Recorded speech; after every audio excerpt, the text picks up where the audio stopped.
Now we have to seal and fix the solenoid valve.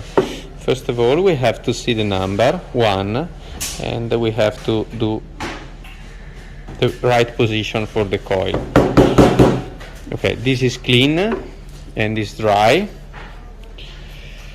And I can use the Teflon tape, but I have to be careful to install it in the right way.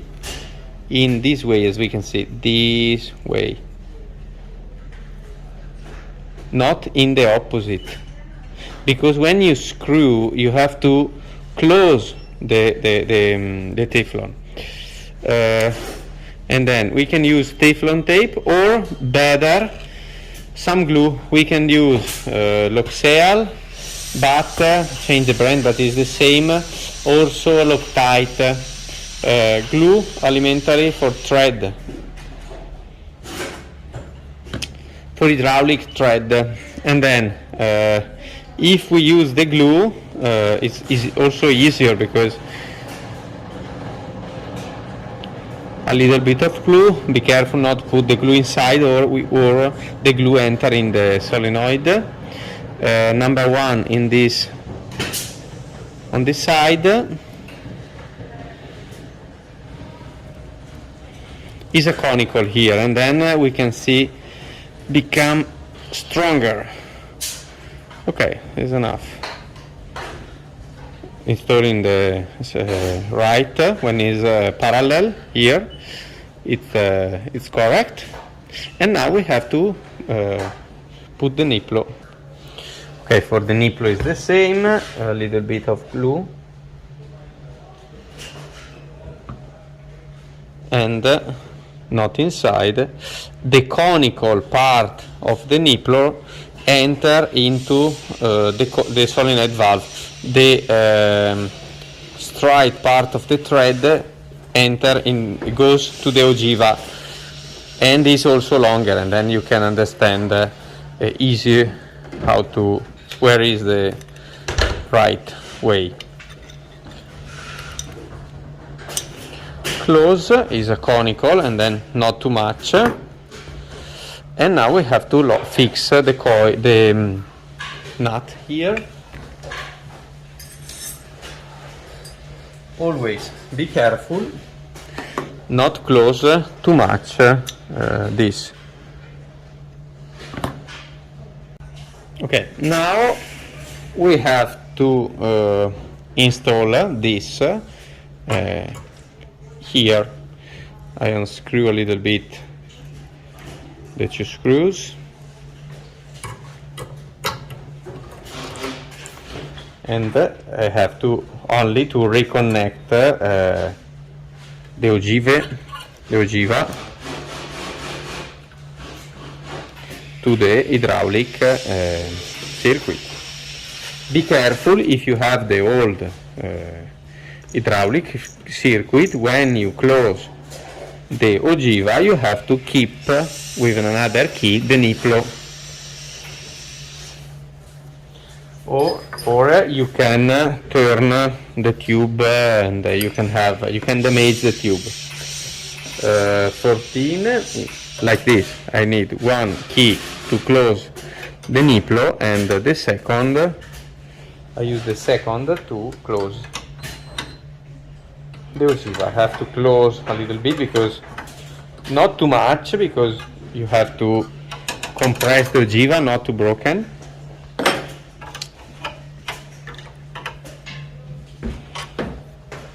Second,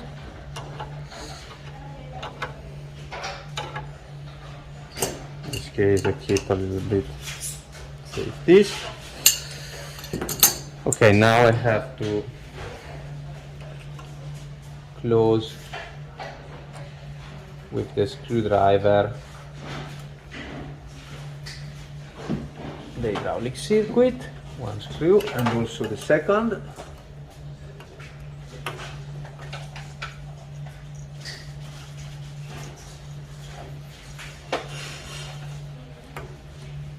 Okay, also the second. Check all not forget one of these, because if we have leaking we can damage the relay. Now turn a little bit the coil and connect the fasten with this design. With this is the smallest, and the fasten with this design we can use it in this place, in this way, and connect this, connect in this case I have the last two wires, and last I have the capillary for the pressure gauge.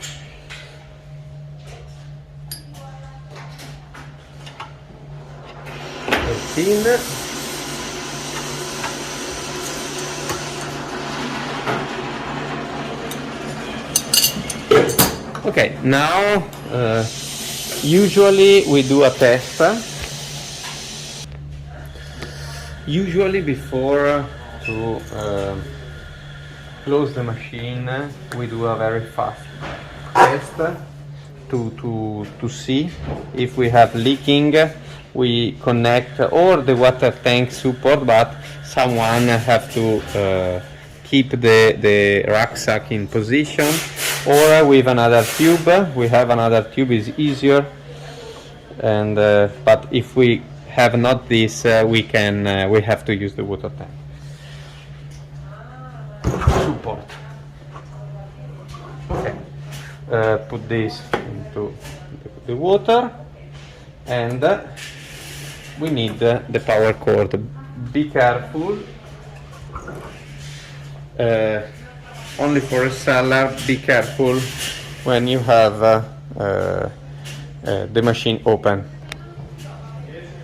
Okay, turn on. The machine start filling up, and now the pump stop running. I try to do the reset, turn off the machine, keep it pressed the plus button, and turn on again. It's better.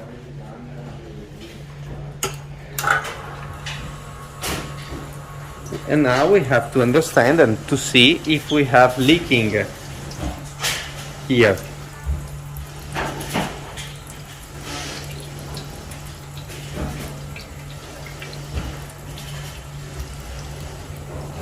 And after that we have to wait to the pressure inside in the boiler build up 1 bar, 1.5 bars, and we have to see if we have leaking, especially here. If we have no leaking, we can close the machine, and that's it. Work is finished.